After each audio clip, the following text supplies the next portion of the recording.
The empathy interview is a crucial first step to formulating the process you'll take in changing a system toward progressive education. Too often, we forget the perspective of students and don't give them enough space to provide feedback. The empathy interview intentionally includes students in our planning process. In the attached document, you will find specific instructions on how to conduct an empathy interview that mirrors these video instructions. You will conduct a total of at least 3 interviews, either face-to-face, which is preferred, or through some form of documentation, such as a written reflection. The structure for the interview is relatively simple. First, consider your questions. We recommend starting with these 3. First, what do you think about the system that you're trying to change? Such as, what do you think about gradeless learning? Second, can you tell me about a time when that system has affected you? For example, have you had any positive or negative experiences that you could recall?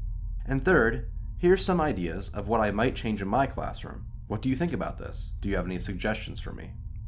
That being said, if a student provides valuable information on only one question, or there's a follow-up conversation that's filled with great information, feel free to tackle only 1 or 2 questions. Asking why is probably your greatest tool to ask a simple follow-up. Next, explain to students exactly what you're doing and why you're looking to make a change. Ensure that a student understands that this is a safe place to talk about their opinions and they are not being evaluated on their responses. Then, select students to interview. Try to select students from various backgrounds and various school experiences. It is preferable to select students in your current classes. Recognize that students that you build a rapport with are more likely to supply more valuable information. Be ready to take notes. This doesn't only legitimize the situation with the student, but gives you the tools necessary to remember this valuable information. Afterwards, reflect. A reflection is found at the bottom of the attached document. Here are some interview tips. First, follow up with why.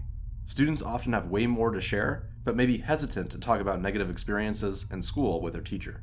Don't say the word usually. This may frame a question and dilute a student's response. Encourage storytelling. Look for inconsistencies. Ask for students to analyze their responses.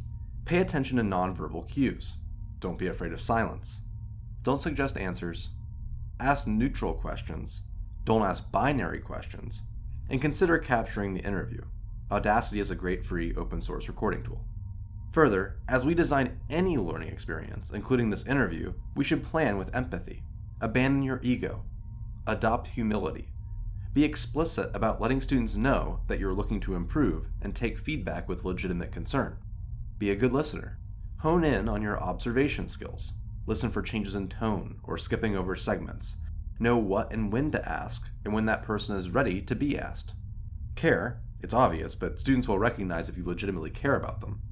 Be curious and be sincere.